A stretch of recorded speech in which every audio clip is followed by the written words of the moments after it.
Welcome back to the World Championship Series as we look at a wonderful train arriving at the central station here in Cologne, Germany. I wonder how many players are on that one, boys. Well, Thilo would be so excited to see this right now. Thilo probably on that train arriving right now, ready for his games on Friday. But we're here for Group F currently. Joining me on the desk this time is Sam and Jared. A super fast start to the day there. Yeah, very decisive from Zanster. I like how he played that. You know, he kind of got the advantages in a few situations in those games, but he didn't show any weakness. So, you know, it's easy to kind of say, oh, well, he got a bit of an edge at this point or this point, you know, through the scouting and so on, but he showed absolutely zero weakness. So I was very impressed. Yeah, and it's kind of nice for a player that comes into the first time to the World Championship Series, you know, gets a nice and easy win and just kind of says to himself, you know what, this is easy, I'm going to do well today. That's going to be a good confidence boost, right? Oh, yeah. I mean, I thought that would be a much harder match. Kane's, you know, people say, oh, he's semi-retired, but he's a really damn good player. He's been practicing so hard for the last couple of years. That doesn't just disappear overnight. So to get through there, I think Zanster's kind of looking very scary in that winners match, whoever makes it out of the next one. That's right. The next match is going to be coming up now. Let's take a look at the bracket to see where we are today in the second day of games here in Cologne, Germany. It's Ayasonu taking on 4GG. This is going to be an interesting one. Looking forward to this one. Ayasonu's been making a lot of waves recently in the Chinese scene, but 4GG has been that same player for years and years and years now, who is a menace and a terror, Sam. I mean, you've run into him, you've played him. Yeah, played him countless times and lost countless times, like many of the other foreign players in Europe. So, yeah, he's definitely a good player, but like we've been saying, he has been on a bit of a decline recently. Like, last year, he won DreamHack. He beat Live 4-2. You know, that's no easy feat. But since then, it's just kind of been a little bit downhill. He did make the round of 16 last season, and he still is making consistent Premier performances, but just not like we're hoping and usually seeing from him. Yeah, especially last season, it's got to be a bit of a confidence knockdown for him. And there have been some doubts about, you know, is he still at that same level after going out so quickly in the round of 16? And he actually really struggled in the round of 32 last season as well. Now, speaking of that, recently he did almost take out Innovation in a TVT series, of course, at an IAM where he was very close, but there's no TVT today. He's got to play TVZ only. And it's a matchup where, while he's amazing at it, he's very aggressive and sometimes can get a little bit too predictable. So with 3 different Zergs there who've all been studying his play, I think, I mean, not only does he want to get out of this group as quickly as possible in first place so he doesn't have to show too many builds, but he's going to have to try and keep changing up his play between games or just somehow just play so much better than his opponents. He can't get too predictable here. And he's going up against a predictable player, to be honest, in a Chinese Zerg player. And we know the Chinese style very well now after the last couple of years in StarCraft 2. Full aggression, you know, absolutely killers when it comes to playing aggressive StarCraft 2. And that in the past has definitely been one of 4GG's weaknesses, is that he has been hit by heavy aggression and has been taken out earlier than expected. Yeah, I think that kind of goes with his style as well, though, because he's such an aggressive player. And when those two kind of styles collide, sometimes it isn't necessarily better for the Terran to be as aggressive as what he usually is. So I think the best way for him to approach this series is just to play a bit more conservative, play that defensive style like we know that he can. Like he's definitely showed us games where he has played that style. But against a player like Ayasonu, who is an aggressive player, he should definitely take that route. One thing that's absolutely remarkable when looking at 4GG is since the very beginning of the World Championship Series back in 2013, he's played in absolutely every single Premier League. He's never been knocked out. He's never not qualified. And that is, you know, some next level consistency. But at the same time, as good as it is, that's expected of him as now. Like this, 4GG not qualifying for the Premier League would be a mind blower.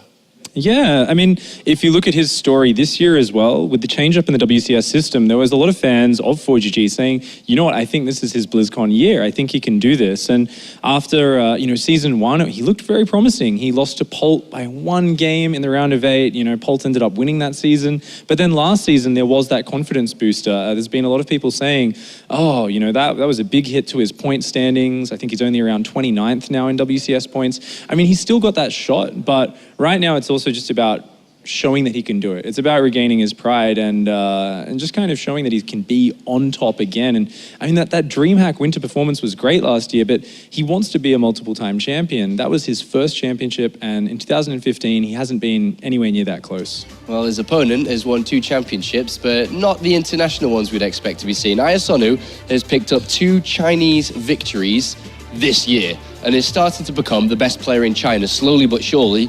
Already maybe in China, people starting to suggest that he already is. As you can see, dominating performance in Challenger. He played in the GPL, called the Golden Professional League, which feeds into the World Championship Series. Yep. And he's been doing so very well recently, making a lot of money in the Chinese scene.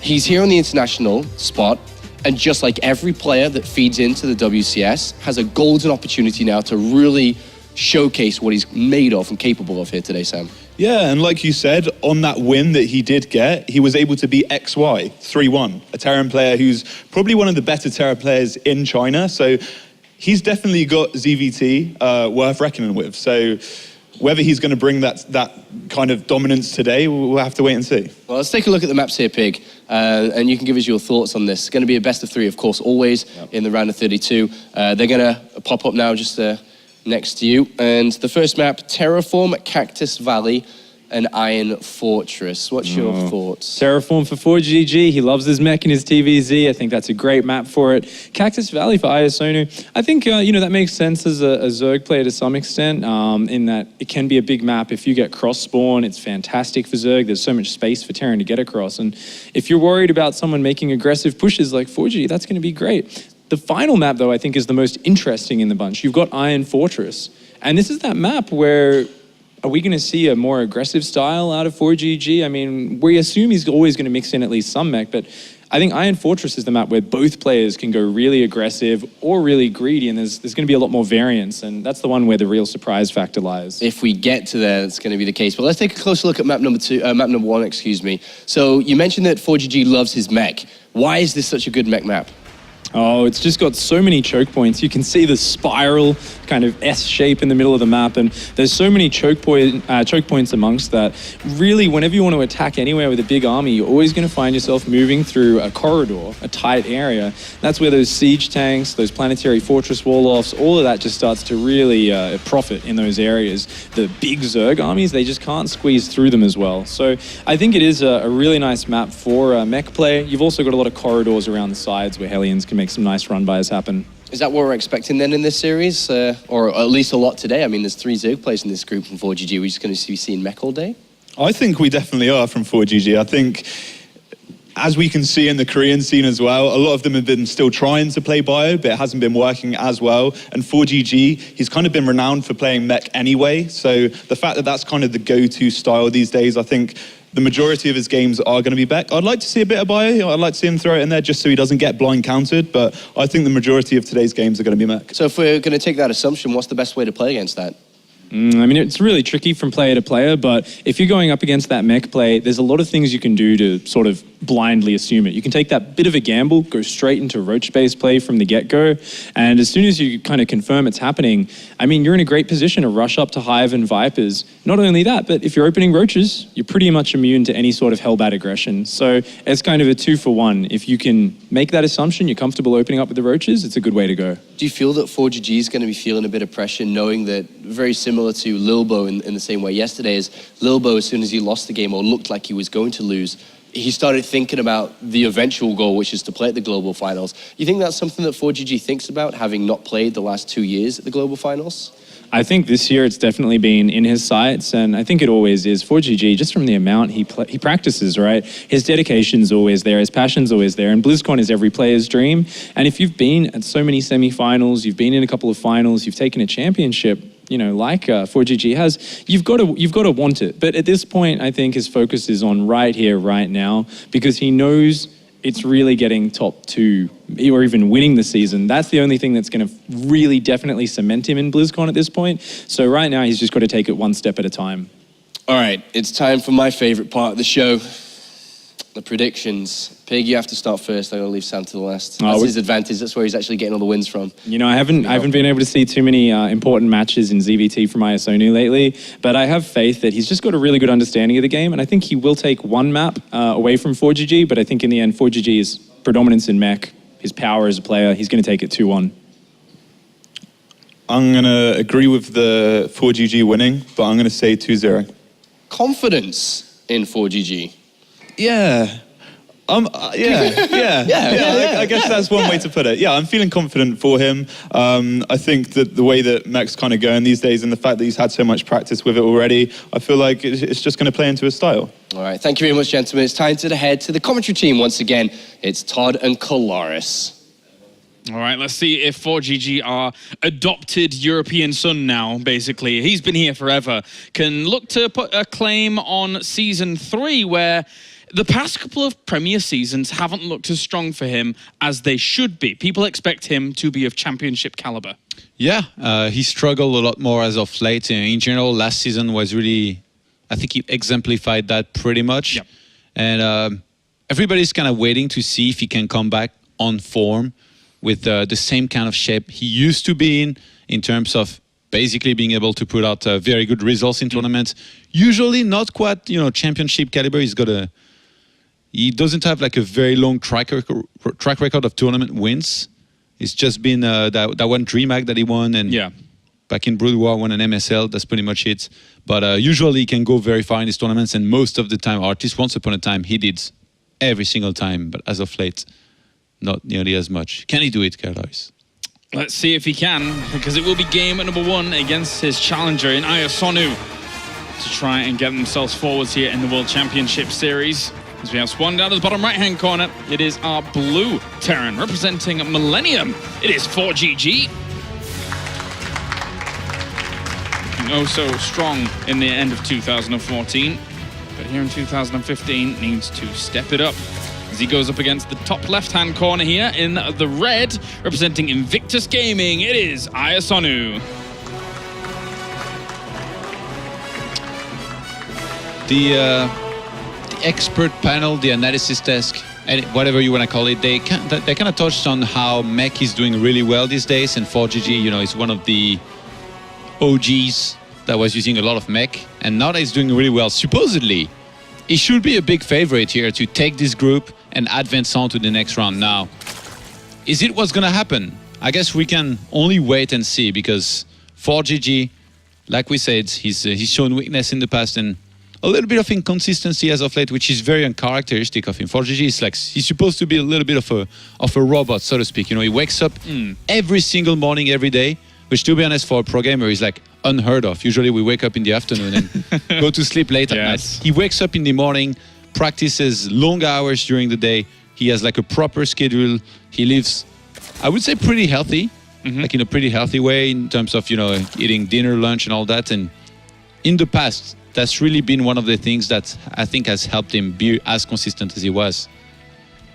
Yeah, he's certainly kind of adopted this European lifestyle very well. He's been here for many years now. He was one of the very first Koreans to actually transition over and live in Europe full time. Since then, he's been here for a long time and has really found himself at home here in Europe and really put himself on the map when it comes to all these European tournaments. But the culmination of that came at the very end of 2014 when he did win that DreamHack, but since then hasn't been able to do much more. He hasn't been knocked out in a round of 32 in Premier League since the start of 2014, and that was kind of a blip for him. So if that were to happen again here, this late on, that would be a bit of a disaster. So he is looking for the victories, definitely looking for them. Yeah, absolutely. And he's going to go for a command center first here, followed by Barracks and then Gas. In the past, I've seen 4GG go for command center first, then Gas, then Rax, but I think both are pretty okay.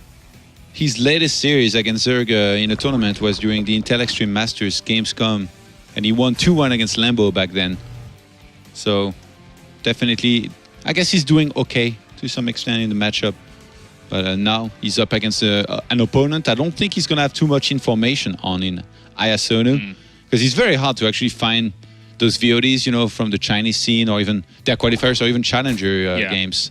Not necessarily the easiest thing that you can do, and there isn't nearly as much content from them because they don't attend, clearly all these Intel Extreme Masters and all that that you have the guys like 4GG attending pretty much all the time. If I recall correctly, a lot of Chinese Zergs liked to go for heavy mid-game, even ranged upgrade styles against their Terran opponents. And I think Ayasonu in previous WCS games has tried to do things like that, which can definitely work against mech. Like a lot of Roach plays, a lot of into Hydras as well later on. He was, when he played against Xenocider, that we saw some of these Roach and Hydralisks play. But back then the map pool was very, very different though. Yeah. I think. And with the new map pool coming into play here also, this could definitely play a huge part in how things do go down. Asunu kind of looked like he was going to start Spirit here for a second, but he's delaying it. Not starting anything with the gas that he's got just yet. Just saving it up at the moment. Maybe waiting for something to come along, but already 4GG is taking no risks, completely walling that front off and making sure that nothing's going to hit him, because he doesn't realistically have any vision at the front. With the opener that he's gone for so far, I mean, there is no Reaper for him to scout out anything other than the spawning pool and gas. He can't see anything coming his way, so he is taking defensive precautions to start things. Yeah, 4G scouted that there was 100 gas mined, as our observer Funka just pointed out here, so he was probably maybe a little bit worried that some speed links later on come and start to be annoying or even try to weaken his economy. So he wanted to be careful, walled off. In this case, it's going to be a decently quick lair, not the fastest you can get, and a Roach Warren here for Yasunu, confirming these suspicions that you had, that we might see a range style with Roaches, possibly even Hydralisk, which, I mean, if you're Yasunu and you're playing as 4GG and you know that he likes mech as much as he does, I think one of the very good ways you could play it, or even defending the initial harassment, you get a bunch of Queen Cells, Roaches, you defend against whatever Hellions, Banshees are attacking you, and then you go into Hydralisk. Later on, you go into Vipers if you want to, unless you want to do an all-in. You can even play with Drop if you want to really go for some kind of all-in. He's going to have a lot of options here, his Arsenal, his ISNU. And he's got to be careful here, though, as well, because behind this, the armory is going down, which means these Hellions, with the medevac that's about to pop as well, can turn into Hellbats, can be very, very threatening, with especially the Marines in tow as well. So definitely got to be careful here as Ayasonu. Got to have a good few Roaches out to be able to deal with this initial push. And this is a big, big scout, by the way, that he just got here, Ayasonu. He saw that there was no tech lab on the starport just yet, so he knows that there was no Banshee to be expected anytime soon. And that means he can skip on Spores. He's going to have more drones that he's got mining.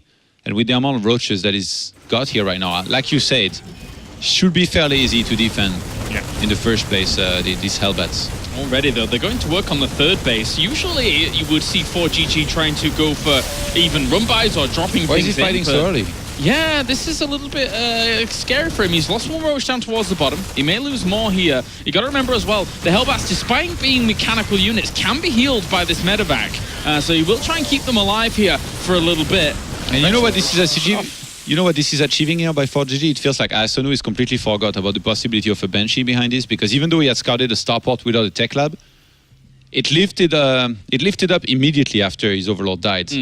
So there's actually going to be cloak Banshees being sent across the map here right behind it. So if there is no Spores, they're going to start doing a lot of kills on those drones, and Ayasunu is going to be in trouble. Spot's one of the Banshees, though. Yeah, using them to just clean up the Roaches and make sure that the counterattack isn't going to do anything. Because right now at the back here for 4GG, he's going to lose this medevac with two Hellbats in it. That's a nice pickup there for Ayasonu. But the Roaches threatening like that, all he had was a few Hellions, not really much to deal with them. So the Banshee was very important to push that away. Yes. This overseer, though, is pretty massive. It spotted that 2 command centers started behind this, which is actually a little bit uncharacteristic. 4GG had enough gas to start a bunch of factories, maybe because he macroed a little bit sloppily. He found himself with a lot of minerals, and those Roaches, they're going all the way around right now. Those Banshees, luckily for 4GG, is keeping them at home. I think he knows about the threat here of an upcoming attack.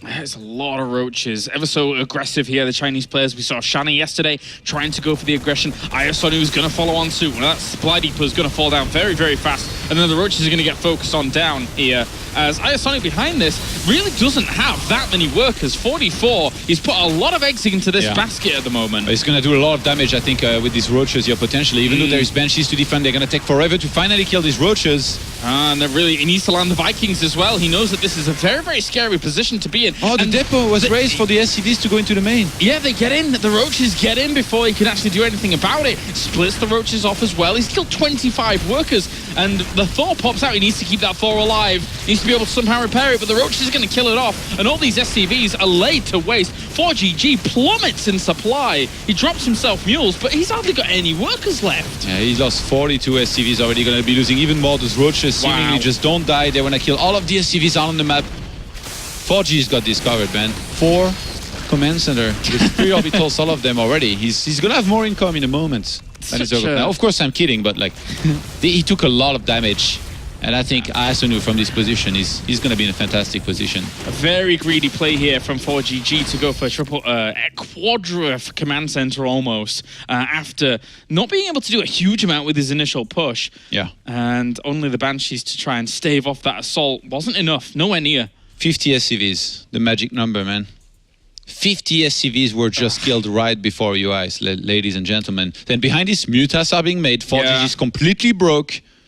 He's got 13 SCVs to 62 drones. He's trying to use mules, but no turrets are up. Mutas are already flying across the map. And Thor-wise, we only have a single one up with no other one in the production tab. He could go to aggression and assault that Thor instantly with this force, and then there's nothing that 4GG can do about it. He's going to try and use his Clo Banshees here, though, to get him back into this game, but they've got so much work to do.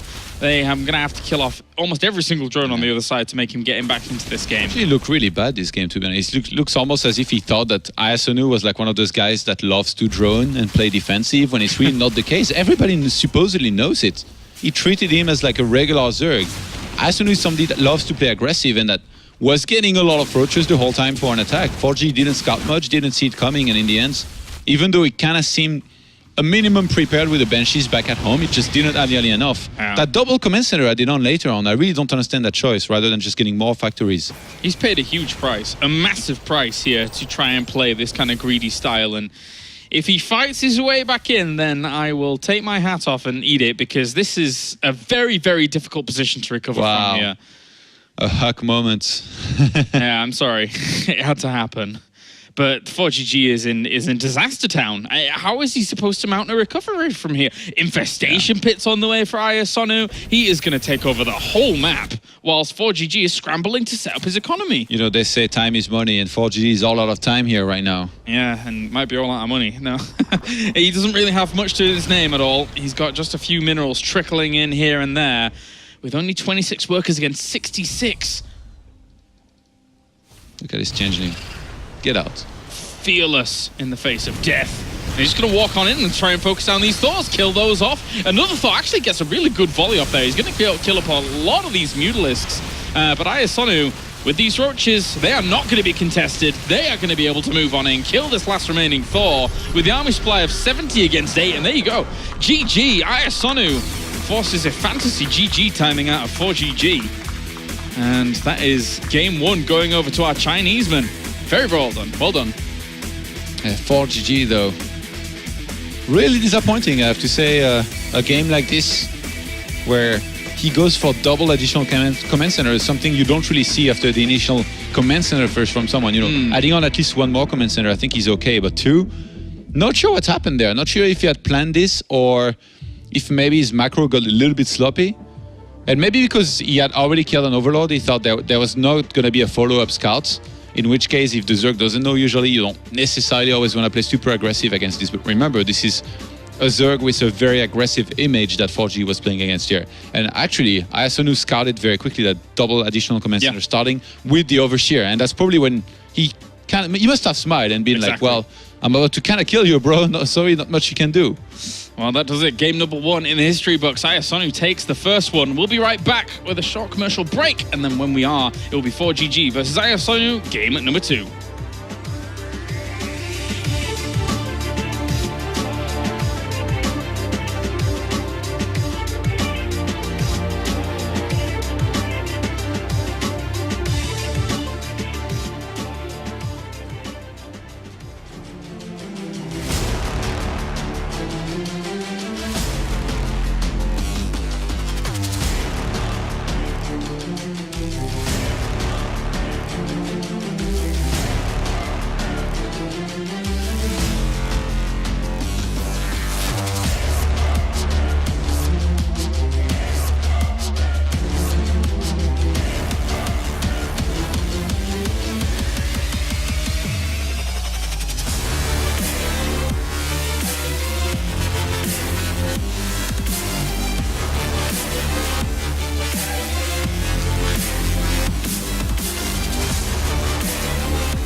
Welcome back to the World Championship Series here for game number 2 between 4GG and Ayasonu after somewhat of a surprise, I would say, to some people out there probably, with Ayasonu being able to take that first game. But if you'd watched the game closely, not really that much of a surprise. Ayasonu pretty much dominated that position. Yeah. Do you think he just texted all his friends? He's like, yo, I just beat Mech. the earliest stages of mech possible, and he's like, wow, how did you manage? I was like, well, he had nothing, just in my thing. Mid roaches, it was good. Going on to Cactus Valley here, Todd, though, this is a bit more of a difficult map to really kind of make some mech work, right? Well, it's supposed to be, but as of late, we've seen it work on every single map. Yeah, true. Given you don't die in the early game. And given some of the caliber of players we've seen it from, people like Innovation being able to pull it on out. But anyway, let's get into it. Getting into the bottom right-hand corner, we have our blue Terran representing Millennium. It is 4GG. Can absolutely not afford to go out here in the round of 32, given his caliber. And up to the top right-hand corner, we have our red Zerg, our Chinese player. It is Ayasonu. If 4GG goes out in this group here, I think it wouldn't just be a big upset. I think his road to BlizzCon just ends. Oh, yeah. Definitely. He's currently quite high up in the rankings at the moment. I think around 26th? Okay. But that would be just a crash and burn moment for him here in the round of 32. And obviously, people like 4GG, they are competing for a spot. That's the caliber of player that he believes himself to be. Not only speculation out there from his fans, from people that, write things on Team Liquid, for example. He is very good, but in that game, it wasn't there. Everything didn't kind of click together. I really like the way Ayasonu went about playing against 4GG, though, because 4GG is known to really love a massive amount of Hellions, and in this case, it was even Hellbat, which is an even bigger investment with the Armory. Sure, it allows him to go into Thors later on, which means only one thing, then that he doesn't get siege tanks. Yeah. And as much as he likes Banshee, 4GG, since he opened with a single Medivac drop, he only had 2 Banshees when this big attack finally hit. So Ayasonu, it's almost as if he knew the whole time that this massive Roach attack was always going to do a lot of damage. And he's a big fan of those. It's kind of going for the build that 4G just went for in map number 1 is kind of like tempting the devil. You don't want to do that. Yeah, definitely. 4GG is going to open up a little bit differently already. Getting himself a Reaper out, wants to keep eyes on his opponents, see what is going on. Because, let's face it, Ayasonu, with the kind of aggression that he portrayed before, and we know that the Chinese players do like to go for aggressive moves, you've always got to be a little bit careful. But hey, Bunker starts up at the front. Wow, that's ambitious. Drone's already out to greet it. Yeah, and actually, Ayasonu even canceled the extractor he was getting here, fully realizing, I think, what's happening, and they was going to be losing quite a few minerals here to defend this properly. Yeah, he wants to get, I guess, queens from both archeries ASAP and not necessarily mine gas. This is quite the commitment here from him to try and deny this. With one drone going down, the second one almost falls, starts himself a Spore Crawler, saves it.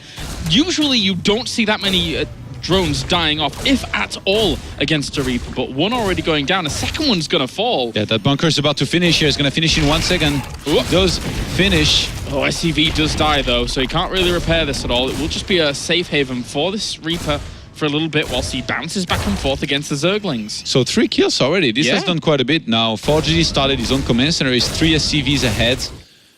And Ayasonu actually drones up behind this. I mean, that's already a big win for 4GG, right? With this kind of move. 4 drones! 4 drones for 2 Reapers?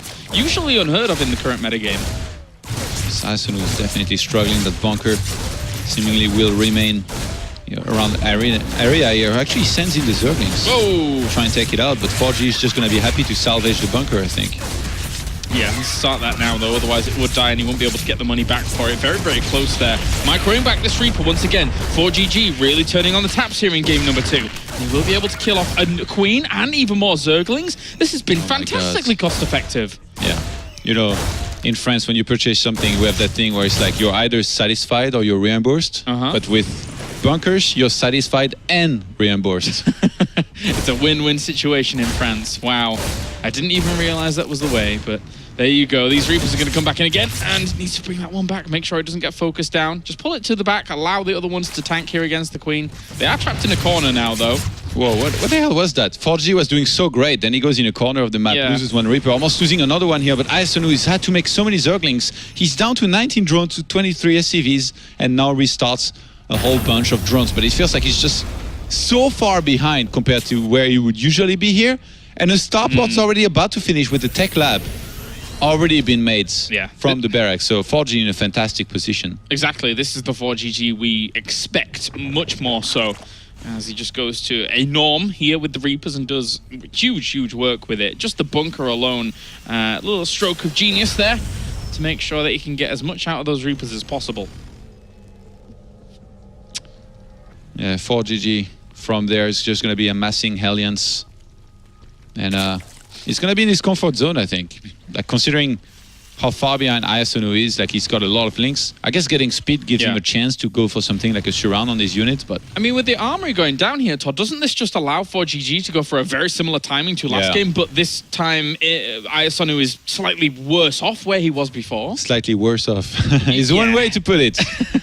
He's practically dead, or he's in a lot of trouble, surely. Like, the Roach Run only starts now. That means he's not going to have Roaches, supposedly, by the time this finally hits. And with just Queens and Zerglings, it's going to be really hard for him to eventually, potentially hold this.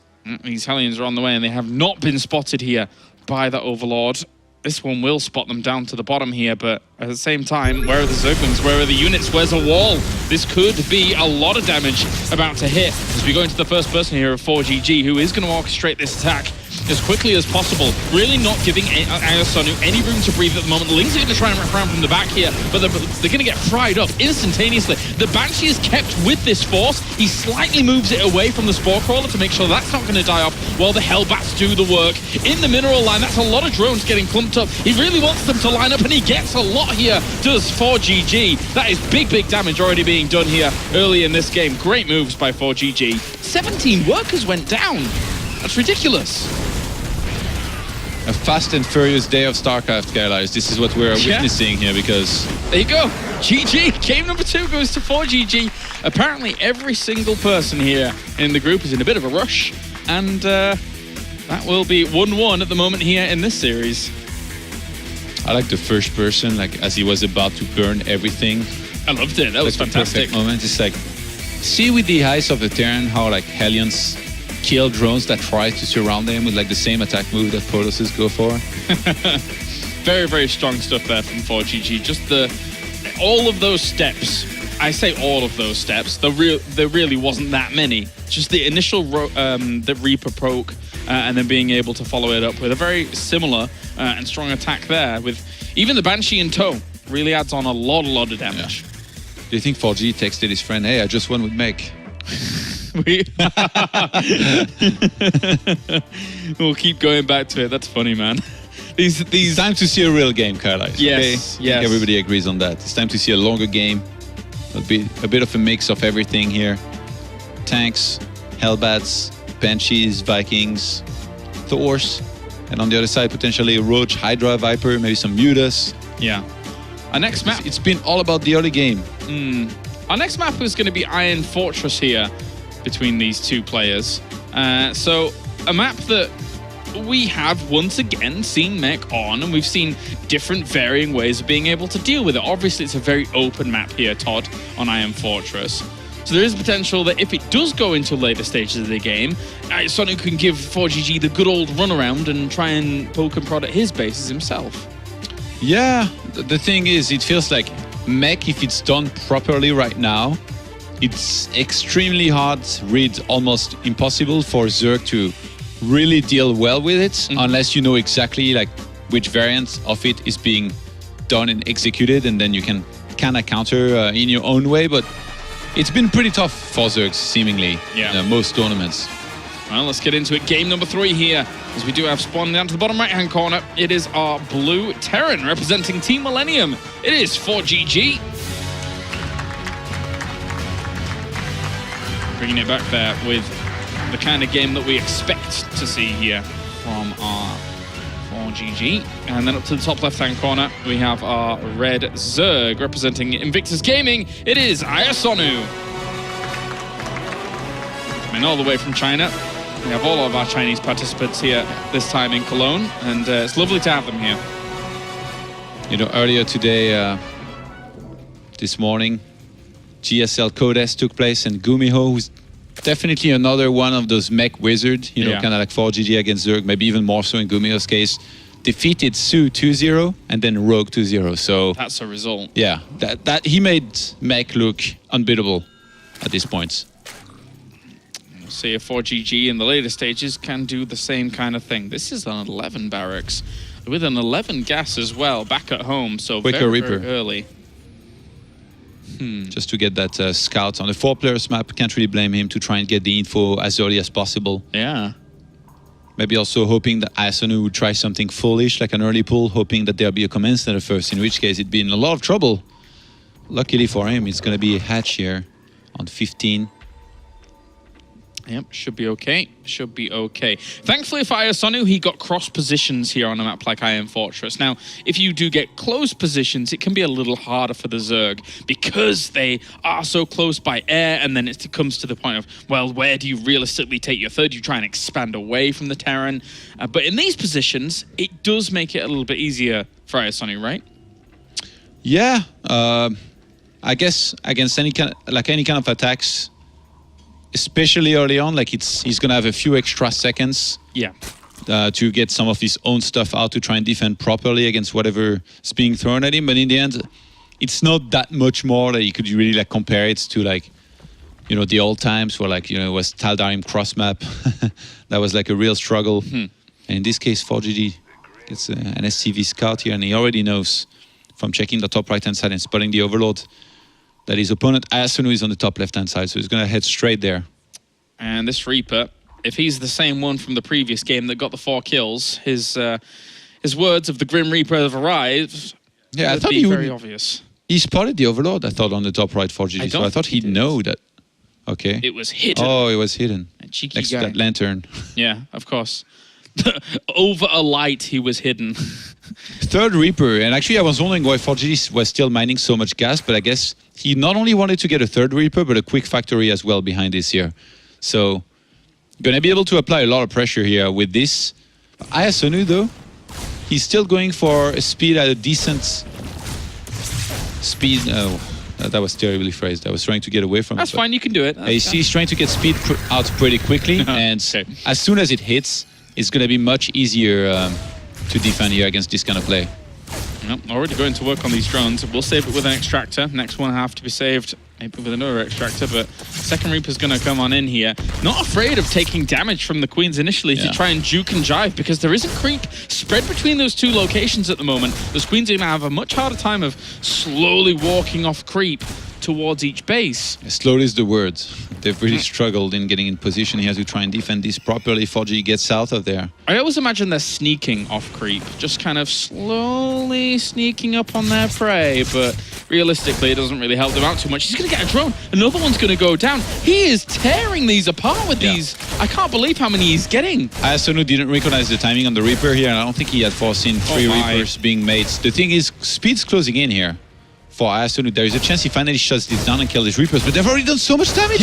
8 drones have died. It's going to be the 9th one. This is ridiculous. You can't let these Reapers get this amount of work done. I think he knows by now that they're on a suicide mission, but... You think he's about to make mech work? I definitely think so. This is 11 drones, 12 drones. He's not going to stop either. He's going to keep trying to bounce between these locations. The Queens were out of position for a second. For the Reapers, finally going to run into them. Another one. Oh, gets it before the Spore starts. 13 kills.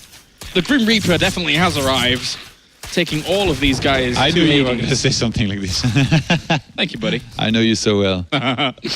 Yeah, 13 kills. That's pretty massive. 29 or 30 drones right now to 28 SCVs. 4G is probably pretty happy, even though he's just got the 2 orbitals. He's got a 3rd one about to complete here in his main, and it's going to be mule time. Entirely skipped on the starport though, and instead went for Steam Pack a little bit earlier, so not going to be playing mech here on this map and in these positions. He rather play bio to try and maybe close it out pretty early with the medivacs that he's going to get. Look at Ayasonu going for his 3rd hat-trick, going for Leia. Roach Warren's gone down as well. Of course, he knows that there is the potential of this Hellion follow-up doing big damage to him, but I don't think he quite fully knows about the barracks transition here. Yeah. He's going to put himself in a bad spot. I think 4GG must be kind of hoping that Isonu does something reckless, like a mass roach, either defense or even all in himself, and then he runs into a lot of Marines with Steam Pack and gets demolished. He needs roaches right now. The Hellions are on the way. How is the wall looking at the front? I mean, are they just going to go past the Queen? What wall, Killers? Oh no, the fact that he doesn't have a wall either, they're going to go into the main base. He's trying to even block off or something. I'm not sure what that was, trying to save that drone, but there's so many in the main base once again that are going to be under threat. He's just going to burn them up. Oh, this is getting way out of hand. Ayasonu has been taken for a ride here with these Reapers into the Hellion transition, and the drones never stop burning. There's 19 workers going down extra for 6 Hellions. Yeah, that's a pretty good trade here for 4GG. He lost a bunch of Hellions, but he kills so many drones that it doesn't even matter. 44 SCVs to 24 drones. At this point, he scans the natural, spots the roach warren, and even going to see a bunch of those roaches popping out. 4GG knows that all he has to do is basically stay alive a little bit longer, defend, and then start Medivac dropping and have some fun in this game to win it. Made the second starport by accident, but he's going to cancel that. Yeah, especially, just get a siege He tank could have just gotten Cloak Banshee on one starport and Medivacs on the other, and he would have been okay. With the position he's in, he might as well have done that. Yeah, he definitely could have. It's just going to be roaches at the moment here for Ayasonu, trying to get that creep spread going as quickly as possible through the middle. And then the siege tank is going to keep 4GG so well defended against this. Can't believe that 32 drones already have died here in that game. And there's not being any produced at all. So Ayasonu is just gearing up for one last ditch effort, one last hope to try and keep himself in this best of 3 after a really strong first game. One might look back at it and say maybe it was just 4GG's folly. Again. 4G. What is he up to? Was that a barracks that time? No, I'm not sure. He was blocking his own buildings a little bit, so he's just going to cancel this attack here that's coming up. 4G, all he has to do is defend, and I think Ayasonu is just going to tap out. Yeah. Surely he must have enough as well. Very difficult to break through this location. There you go, GG. 4GG will be able to take the series 2-1. A bit of a rocky start here for 4GG, but in the end, he comes out victorious and he makes his way on to the winners match. No mech in that last game, I think we can say it. He wanted to go into bio after the early damage that he had done, and 4GG. Finally, he gets a wake-up call, I think, from that first game, because that was a pretty sad way to open up the series, I think. Yeah, that's not what we really expect from him. Likewise, he doesn't expect it from himself. So went to the Reaper openers, and look at how much damage he was able to do with in both games, in fact. So we will be seeing him go on to the winners match, and he'll be going up against Zanster there. Of course, whilst in the lower bracket game, we will have Kane going up against Ayasonu in a Zerg versus Zerg, a knife fight to the death, Todd. A knife fight to the death, that's how you describe ZVZ? That's how it goes. Okay. Yeah. So, obviously, do you have high hopes? You realize that Zerg units, they kind of like spit or throw stuff, like most of them, like, roaches, hydralisks. So I mean, they're going to spit on each other until...